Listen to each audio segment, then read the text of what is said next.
Welcome back to my channel. ఈరోజు శుక్రవారం కనుక నేను గుడికి వెళ్ళాను, పూజ చేసుకొని వచ్చాను.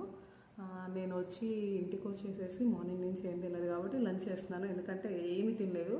సో లంచ్ ఒకేసారి టైం అయిపోయింది కాబట్టి ఇగో లంచ్ చూపిస్తున్నా చూడండి. అండ్ పప్పు, పచ్చడి, టమాటో పచ్చడి అండ్ దోసకాయ టమాటో పప్పు. ఓకే, ఇప్పుడు నేను ఇదిగోండి విత్ ప్రూఫ్. కొంతమంది అనుకుంటారు అన్నీ అబద్ధాలు. ఇదిగోండి కొబ్బరికాయ కూడా కొట్టొచ్చాను, ఎంత ఘోరంగా కొట్టానో చూడండి. పువ్వు అయితే రాలేదు, ఓకే పర్లేదు, దేవుడు ఇంకా టైం తీసుకున్నాడు. సో అయితే ఇదిగోండి నా లంచ్ మీకు చూపించేస్తున్నాను, ఎలా ఉందో చూద్దాం. ఏంట్రా బాబు రోజు పప్పు పప్పు నిజంగా చాలా ఇష్టంగా తింటారు ఇంట్లో అందరూ, నేను తప్ప. ఎందుకంటే నాకు రోజు పప్పు అంటే ఇష్టం, సాంబార్ అంటే చాలా ఇష్టం అనమాట. పచ్చడి అయితే స్పైసీగా ఉందని మార్నింగ్ వచ్చింది, కంప్లైంట్ వచ్చింది అనమాట. చూద్దాం ఎలా ఉందో.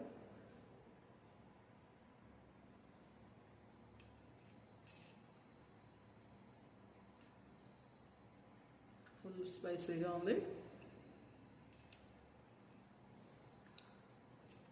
నేను టమాటాలు వేసాను బట్ మిర్చి ఎక్కువ అన్నట్టుంది స్పైసీగా. పక్కకి నెట్టా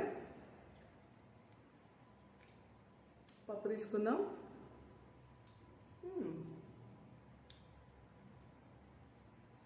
అయితే అన్నము ఉంచుకుంటేనే అంటే టేస్ట్ బాగుంటుంది, రియల్గా అలా ఉడికేస్తే అంత బాగట్లేదు.